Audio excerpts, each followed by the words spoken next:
Hey Niha et bienvenue sur Siphon.fr, un Guy Shenzhen pour ce nouveau test de la semaine.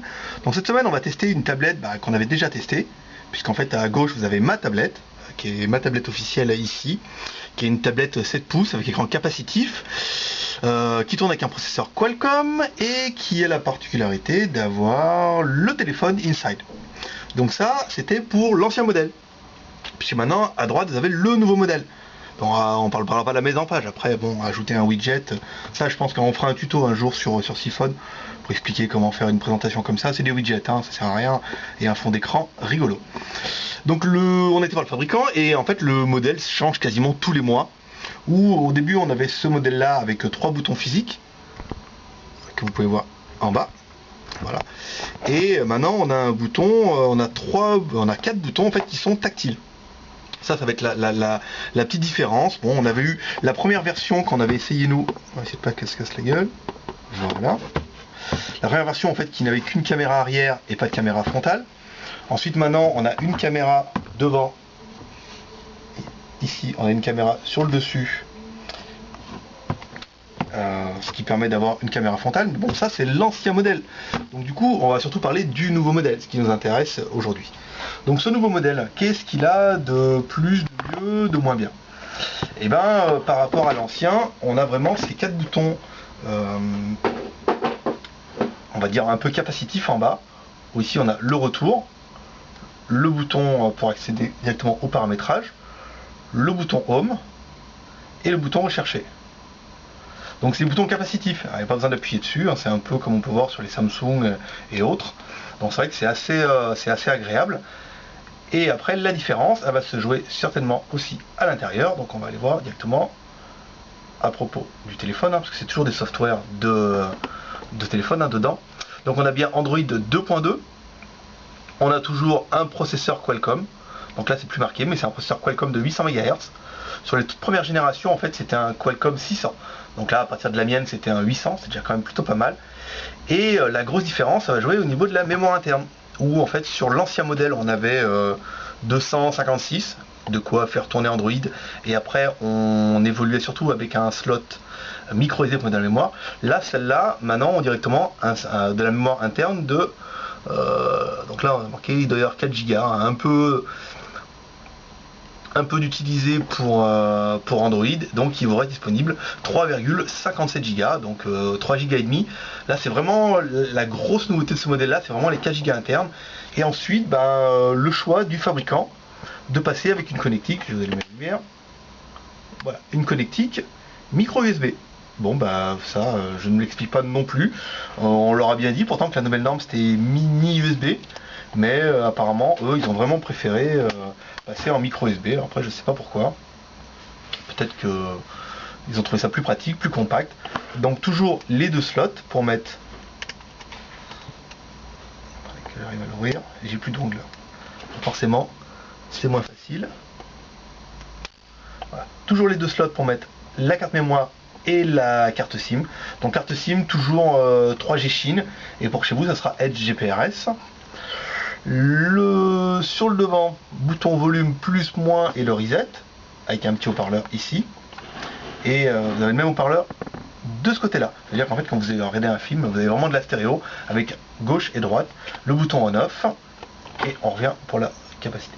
On a vu le fabricant en fait qui avait la possibilité de l'intégrer les tablettes avec le logiciel SPB. SPB ont un soft un petit peu joli qui fait de la 3D, mais c'est pas stable du tout, hein. Déjà qu'Android est un peu adapté sur les tablettes, et adapter SPB sur un Android qui a adapté une tablette, je vous promets que c'était un peu un carnage. Voilà, donc voilà ce petit tour d'horizon. Bon la tablette est toujours la même, hein, toujours du Qualcomm, toujours un écran capacitif 7 pouces.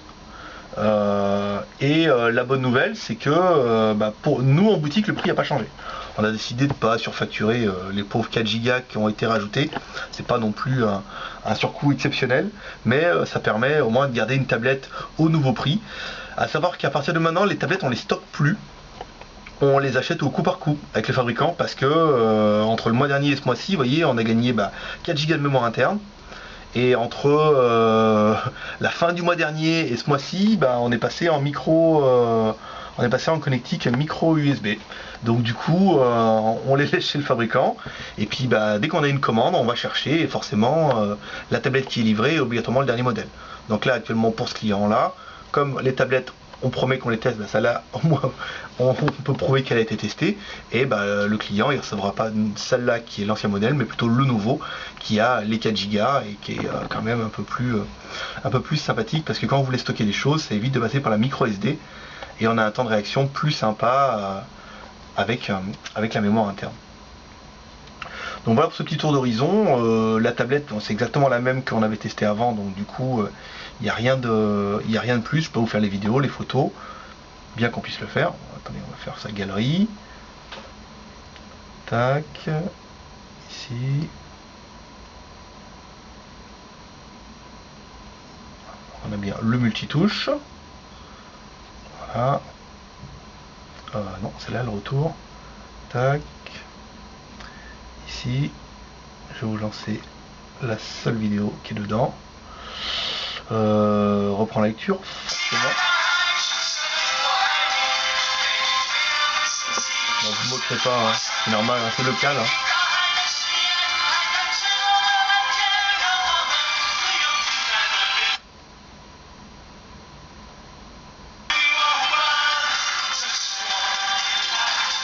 Donc la résolution est quand même super sympa.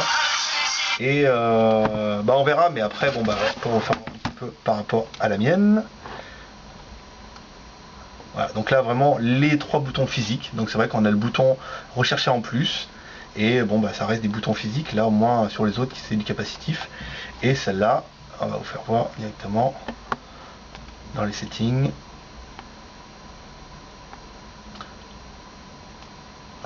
Ah bah c'est la micro SD que dedans, mais dans intégré, voilà, il y avait que il y a que les 256, parce que là en fait on a une carte mémoire, donc il faut bien que la mémoire disponible c'est 118 mégas dans l'appareil, et quand nous on a rajouté une micro SD de 16 Go, ce qui est un petit peu le minimum aujourd'hui si on veut mettre un petit peu sa vie dans sa tablette. Voilà, mais écoutez, si ça vous intéresse qu'on fasse des tutos sur les trucs sympas à installer dans votre tablette, on le fera. Parce que moi j'ai un peu de bordel, mais ça permet de donner un petit look sympa. Et sinon, bah, vous pouvez retrouver cette tablette dans la Desktop Boutique ou indv.fr. Ce test sur siphon.fr, mais normalement vous allez pouvoir le regarder sur ce blog. Et puis si vous avez des commentaires, des réactions, des questions, n'hésitez pas à les poser directement sur le blog siphon.fr avec Shenzhen. A bientôt.